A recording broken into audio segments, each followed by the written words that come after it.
Olá, tudo bem? Você quer emagrecer, mas tá difícil largar o pão? Conta pra mim. Você se considera aí viciado em pão? Toda vez que fala a palavra emagrecimento e que você percebe que alguém vai, cortar o seu pão, você fica desesperado e diz: "Eu não vivo sem o pão"? Então esse vídeo é pra você, tá bom? A gente vai discutir pontos bem interessantes e eu espero aí te ajudar para que você emagreça. O meu nome é Andréia Cambuí, eu sou nutricionista e eu ajudo mulheres que querem emagrecer um pouco a cada dia sem parar de comer. Que o mais importante é a gente emagrecer com saúde, não é mesmo? Então vamos lá, ó. Eu sei que na tua cabeça deve estar passando várias coisas. Você deve estar pensando assim: nossa, mas pão é da época de Jesus. Por que hoje o pão ele é tão demonizado? Por que falam tão mal do pão? Será que o glúten realmente é terrível? Será que ele faz tanto mal assim? É, Tudo bem, mas por que a pessoa começa a comer pão? É tão difícil ela largar o pão. Por que de repente pão vicia? E se você está pensando tudo isso, você também deve estar pensando, ok, né? Se eu vou comer pão, o que eu vou comer? O que substitui? O que é tão bom que nem o pão? É possível viver sem pão? Como que a gente faz? Ou então, é possível viver comendo pão sem engordar? Então é sobre tudo isso aí que esse vídeo vai tratar. Vamos embora? Então vamos lá, ó. Você sabe que eu trago informações aqui para mexer na tua mente, para que você reflita, para que você vá além mesma e se ajude. E eu acho que nada melhor do que a gente ter informação, conhecimento, para a gente conseguir se ajudar. Tomar uma água aqui. E você, já tomou a tua água? Como é que tá o teu consumo de água?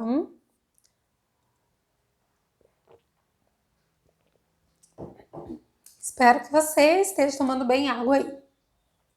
Então vamos pensar sobre o pão, vamos pensar sobre o trigo. Então eu resolvi fazer esse tema porque hoje é o aniversário do meu filho. Na verdade é um mêsversário, hoje ele faz 8 meses. E como algo assim, muito mais para nós da família, né, do que para a criança, porque o Natan ele ainda tá comendo, né, tá aí na introdução alimentar ainda, ele mama, né, bastante no seio, né, leite materno, e começou agora com as frutas, com os vegetais. Então, pensando em nós não, e não nele, né, eu quero fazer um bolo aqui. E daí eu tava refletindo o quanto que na cabeça das pessoas, aniversário, bolo, tudo tem que ter trigo, né? Ou quando as pessoas pensam em fazer um bolo sem trigo, elas já pensam que vai ficar ruim, ou que vão ter que comprar num lugar super caro.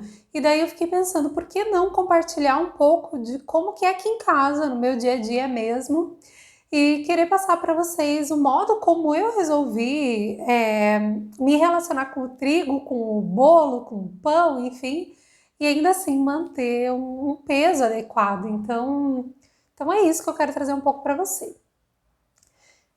Como que a gente busca fazer aqui em casa? Eu vou estar falando ao longo desse vídeo, mas você vai ver que é mais fácil do que parece. Agora eu queria trazer uma primeira reflexão para você. Quando você pensa em pão, eu acredito que você tem aí uma pulguinha atrás da orelha e pensa assim, nossa, mas o trigo é um alimento tão antigo, né? Os egípcios já consumiam trigo, né? Já foram encontrados pães mumificados mesmo, né? Com técnicas ali de mumificação, mostrando que tinha trigo lá na época dos egípcios, na época de Jesus, né, tinha o pão era acompanhava, né, as principais refeições. Tem isso, né, que quem tem pão e água, né, não morre de fome. Tem toda essa questão sagrada do pão e também é uma questão cultural. A humanidade se desenvolveu comendo pão. E você deve estar pensando, mas se o pão é algo tão antigo e as pessoas não, né, não morreram por conta disso, pelo contrário, as sociedades se desenvolveram, por que hoje inventaram que o pão faz mal? Você já parou para pensar, né, com relação a isso? Então eu não tenho, gente, uma única resposta, mas existem algumas teorias que eu vou trazer para vocês e reflexões também, e você vai pegar aí o que for do teu interesse, certo? Então, em primeiro lugar, com certeza você já deve estar suspeitando que o pão da época de Jesus não é o mesmo pão que a gente consome hoje, por uma série de motivos. O pão lá da época de Jesus, ele era uma variedade genética, né, que tinha um crescimento específico e que era feito de uma forma muito mais artesanal, em que eles moíam, né, de uma forma mais artesanal, em que esse pão não levava compostos químicos, fermentos químicos, enfim. Já o pão de hoje em dia, né, ele é feito com o trigo de hoje em dia, que são variações genéticas selecionadas em que foi desenvolvida variações com alta concentração de glúten, certo? Então, provavelmente você já viu os filmes de antigamente, aquele pão de disquinho, em que, né, se rasgava ali com a mão, como o pão árabe, né? Até hoje né, tem esse pão de disquinho. E ele é um pão que, historicamente, ele era um pão que ou ele era feito com uma fermentação natural, ou ele era um pão sem fermentação. E hoje em dia, o pão que a gente faz, ele é um pão com fermentos, mas que esses fermentos eles só conseguem fazer toda essa fermentação porque a nossa farinha hoje, ela já é uma farinha que tem uma concentração de glúten 30% maior do que os trigos de antigamente. Então é o que faz o pão, o glúten, né, que é essa junção de duas proteínas, né, faz com que ele fique elástico, né? Faz com que ele segure ali as bolhas de ar e o pão fica muito fofinho. Então tem esse ponto, que o pão de hoje tem muito mais glúten que o de antigamente. Mas também tem o ponto que nos cultivares se usa muito agrotóxico. Então tem teorias aí falando que muitas pessoas estão sendo intolerantes ao agroquímico que é usado no pão também, né? Muitas das causas das alergias são também por conta do glifosato, né? Em toda essa questão. E também tem um terceiro ponto, que é realmente a monotonia alimentar, né? O fato das pessoas comerem muito pão em grande quantidade e refinado, né? Esse trigo refinado, que faz com que haja uma pobreza de nutrientes, faz com que tenham processos intestinais, que eu já vou falar para vocês, mas que no final das contas mostra para nós que o pão que a gente está comendo hoje em dia, ainda mais se você comprar pão no mercado, em que ele não é trigo, água e sal e fermento, né? Ele tem ali na base de uns 20 ingredientes. Aí sim, né? A gente está falando de um pão que pode fazer realmente mal para você, porque você vai consumir em excesso um trigo refinado com todas essas características e, além de tudo, né, se a gente for parar para pensar em emagrecimento, contém alta concentração de açúcar, né? Um pão é basicamente açúcar, né? Um pão branco, ele tem uma velocidade de absorção muito alta e a gente vê que as pessoas elas não comem um pão só, comem vários, depois do pão partem para bolacha, depois da bolacha comem macarrão, depois do macarrão vão comer um sanduíche e vira um ciclo sem fim que a pessoa come trigo em todas as refeições praticamente, com gostos, sabores e características diferentes, mas que no fundo acaba tendo uma monotonia alimentar e que para a nutrição isso é bem ruim. Agora você deve estar me perguntando, Andréia, mas é tão ruim comer glúten assim? Gente, eu vou falar que a nutrição funcional é uma especialidade da nutrição que vem trazendo aí muitos artigos científicos já comprovando os efeitos do glúten a nível intestinal. Então, em primeiro lugar, eu quero trazer para você que sim, né, o glúten tem efeitos intestinais. E quais efeitos são esses? Então, uma das questões que você precisa entender é que essa proteína, que é o glúten, ela vai lá na parede dos enterócitos, que são as células que constituem o intestino, são células que estão justapostas, assim, bem unidas, e esse glúten, ele vai lá e ele tem uma característica de irritar mesmo essa mucosa e deixar essas paredes mais frouxas. Isso eu tô falando de uma sensibilidade ao glúten que muitas pessoas têm. e não necessariamente a doença celíaca, que é uma intolerância total ao glúten. Então aí você precisa diferenciar esses dois pontos. Então existem pessoas que são alérgicas ao glúten e existem pessoas que são sensíveis. Se você é alérgico ao glúten, provavelmente você já tem um diagnóstico, você já fez, né, um exame nas suas mucosas intestinais, já percebeu que as vilosidades, né, que são as áreas de absorção, elas estão achatadas, você provavelmente tenha problemas com constipação e diarreia, né, as duas coisas ali intercalando, provavelmente tenha uma deficiência de absorção de nutrientes, pode inclusive ter emagrecido rapidamente, né, tá vendo? Essa alergia, ela sim, ela é com qualquer quantidade do glúten que não está presente só no trigo, né? Tá no trigo, na centeia, na cevada, no malte. Então, na aveia, quando ela é contaminada, né, pelo glúten, enfim, tá presente aí nesses alimentos e você não pode estar consumindo nenhum desses alimentos e por isso que na rotulagem obrigatória está escrito, né? Se você for olhar lá, está escrito contém glúten ou não contém glúten, beneficiando essas pessoas que são pessoas que são alérgicas e que se consumissem um pouquinho só do glúten poderiam passar muito mal, serem inclusive hospitalizadas. Então esse é um caso de alergia, ou seja, qualquer traço dessa proteína pode causar algo nessa pessoa. Mas também existe a sensibilidade ao glúten, né? A sensibilidade você não modula por um exame de alergia imediata, e sim por exames de alergias tardias, ou mesmo em características, né, que a pessoa traz ali. E uma delas é uma tendência a estar sempre inchada, com a barriga estufada, com outras alergias recorrentes ali, dermatites, doenças autoimunes, tem uma série de questões que são exacerbadas pelo consumo do glúten, mas que tudo começa no intestino. Então, como eu estava falando, essas junções, elas acabam ficando mais frouxas, que são os enterócitos, as paredes do intestino, e o que não poderia estar passando do lúmen do intestino para a nossa corrente circulatória, com essas paredes mais alargadas, acontece um processo, né, que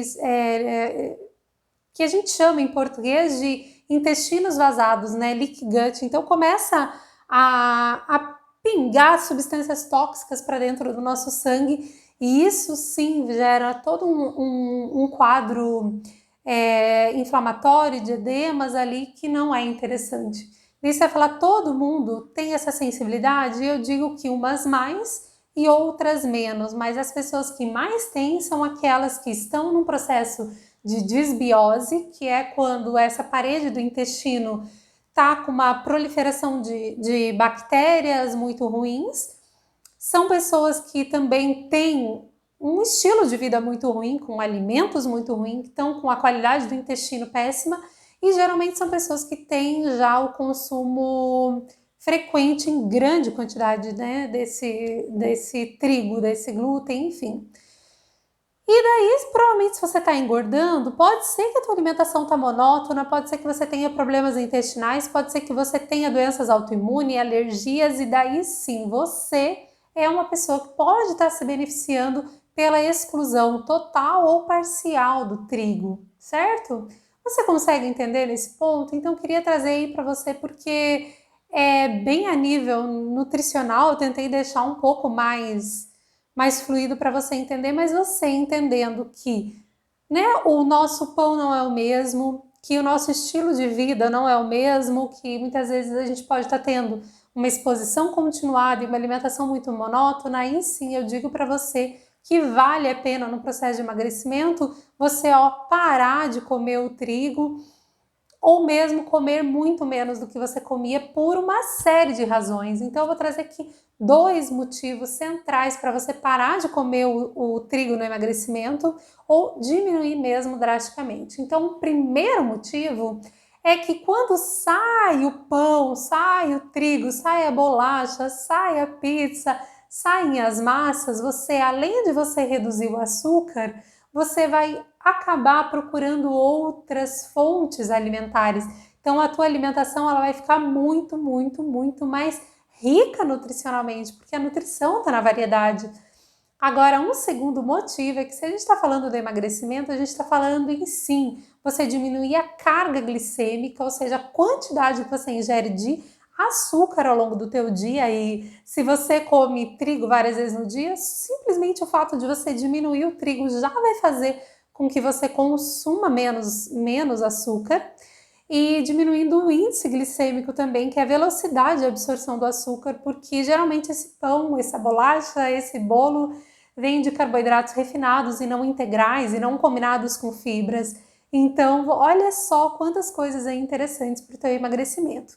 E tem mais um ponto extra aí, que você pode também se ver desinchado, desinflamado com uma velocidade muito maior. Não é interessante experimentar?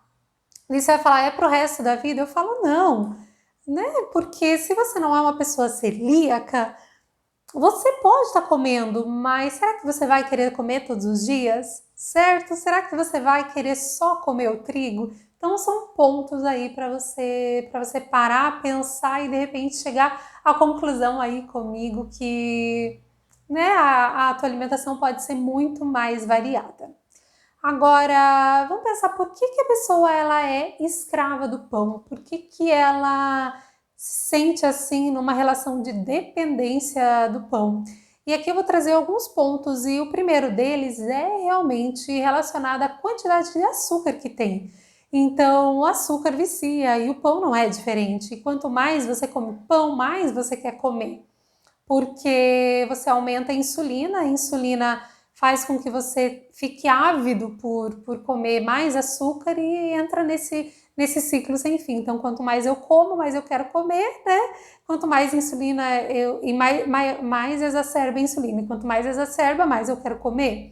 E aumenta o cortisol, aumenta o sistema anabólico e vira tudo isso.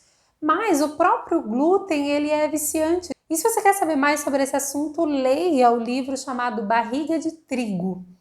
Ele traz aí alguns pontos de vista sobre o trigo que você ainda não teve. Certo? Então vamos lá para um outro ponto. Então tá, a gente tá falando um monte do trigo, né? Falando mal aí do trigo, mas vamos lá, né? Quais opções teriam para que o pão não fosse ali o pão nosso de cada dia, né? Para que a gente comesse outros alimentos que não o pão. Quais opções teriam para a gente não comer tanto pão? E, gente, eu vou falar uma coisa que não é óbvia, tá? Uma opção que você teria para você não comer tanto pão é você se focar em comer comida de verdade nas suas principais refeições. Café da manhã, almoço, jantar, só por aí você vai ver que você vai comer muito menos pão. Então, quantas pessoas não almoçam, certo? Pulam o almoço, comem um salgado, um lanche, mas assim, quantas pessoas, que é um número muito maior de pessoas, não janta e acaba comendo uma pizza, acaba comendo um sanduíche, acaba comendo um bolo, passa no panificador, pega, né, as coisas ou vai no mercado e tudo se resume a trigo, não é verdade?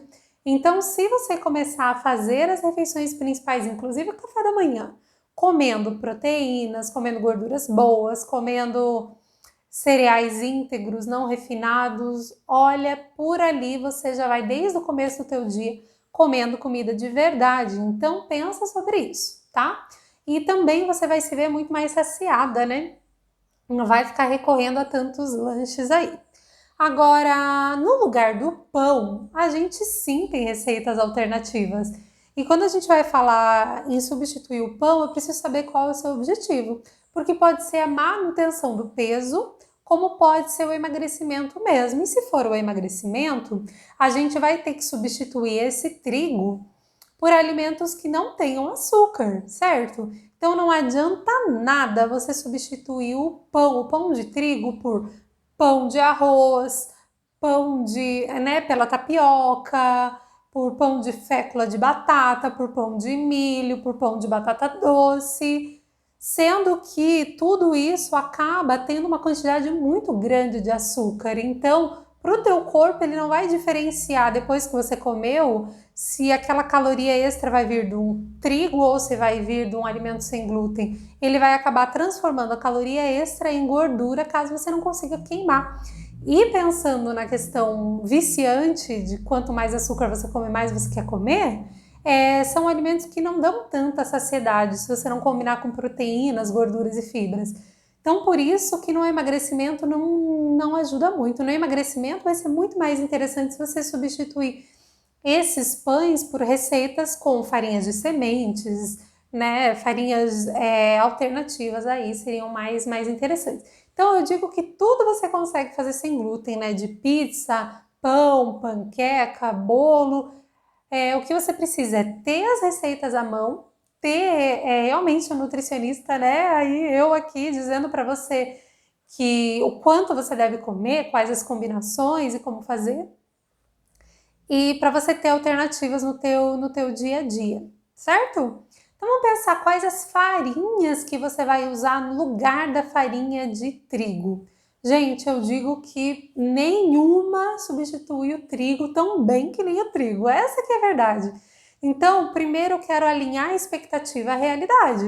Então, você vai comer um pão de arroz, por exemplo, né? Então, se você está no emagrecimento, você vai comer uma fatia bem pequena do pão de arroz e vai comer ovos mexidos e você vai comer um patê de castanha de caju ou de grão de bico junto, né? Não vai encher a barriga de pão de arroz, né? Porque você está controlando o índice glicêmico ali, a carga glicêmica, então você está comendo menos. Mas ainda assim, você vai comer o pão de arroz, a bolacha de arroz, lembre que não vai ser igual ao trigo, não tem o mesmo crescimento, não tem aquelas bolhas, não é igual. Então, não tem nada que substitui o trigo que fique perfeito igual ao trigo. Esse é o ponto, tá? Então, primeiro você tem que entender isso.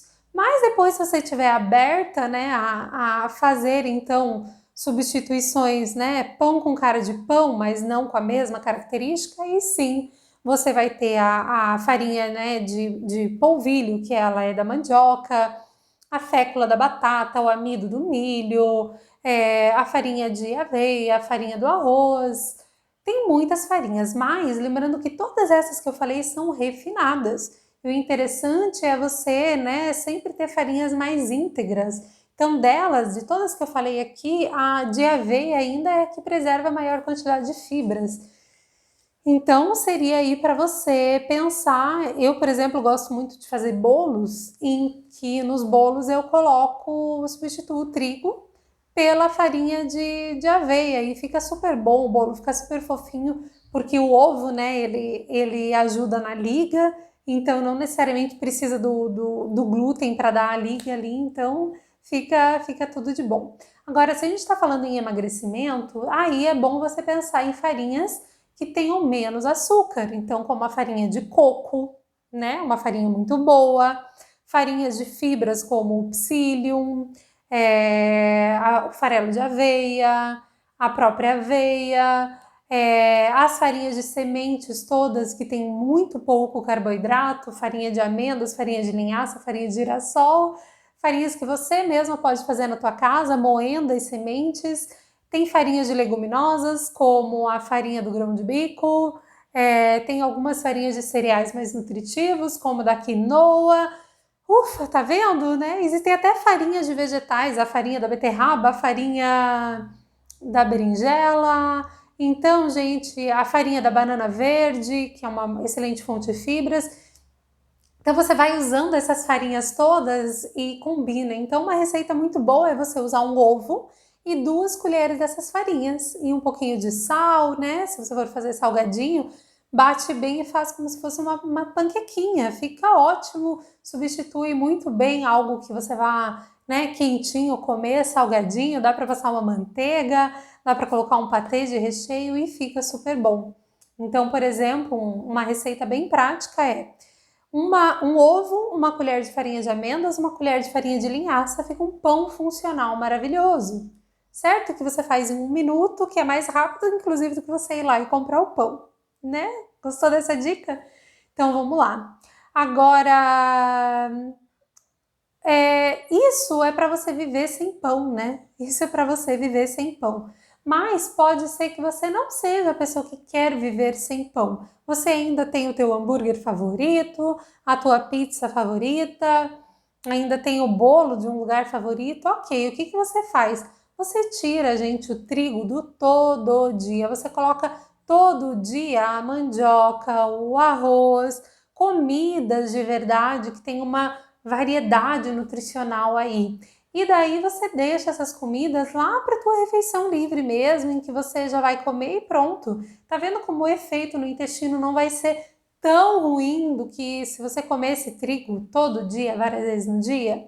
Então é um ponto aí para você fazer as pazes com o trigo, se propor a comer no aniversário, se propor a comer num final de semana, enfim, ser livre para comer o pão e não ser escrava dele. Porque você concorda comigo que você passa a ser escrava do pão quando você só pensa em pão, quando você só compra coisas que tenham trigo, quando você não diversifica, né? Você não traz variedade, parece que o pão manda em você e você não, né? Não manda no pão. Então é por tudo isso que eu expliquei com relação à glicemia e também aos estímulos que o pão traz, certo? Então, acredito que no final desse vídeo aqui você tá, né, que tá aqui junto comigo, você entendeu como você emagrece comendo pão. É possível? É possível. Então, você pode ter pães sem glúten, certo? Você pode ter receitas alternativas, ou mesmo você pode comer o pão com glúten, só que não todo dia, lá de vez em quando, ou uma pequena quantidade. E daí sim, né, você vai ver muitos efeitos. Mas, de repente, você quer ser desafiada. E para você diversificar a tua alimentação, por que não você se propor a ficar 30 dias sem comer nada de trigo, hein?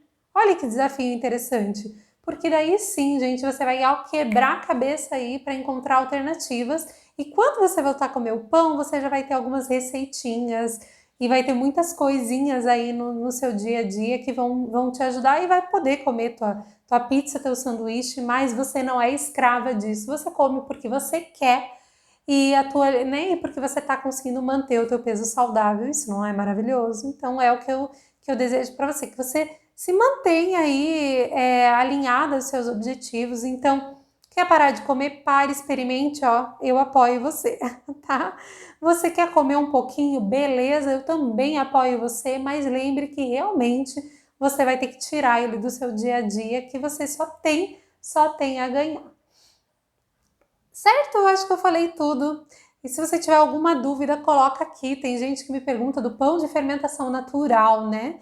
O pão de fermentação natural, ele é melhor que o pão, né, normal? O pão de fermentação lenta? Ele é melhor do que o de fermentação rápida? O que você acha? E sim, gente, tem inclusive um documentário do Michel Pollan em que ele fala sobre isso, né? Ele fala sobre esse processo da fermentação lenta, como ele é capaz de deixar o glúten numa configuração diferenciada e nos causar menos prejuízos aí, né? Não quer dizer que não tenha glúten, mas que ele fica um pão fica mais ácido, muito mais digestivo, e sim, o glúten está numa configuração diferente. Vale a pena você ver. Certo? Então, fico aqui. Se você gostou desse vídeo, curte, compartilha, me ajuda aí para que eu saiba se você está gostando dos conteúdos, certo? Então, um grande abraço, até o próximo vídeo.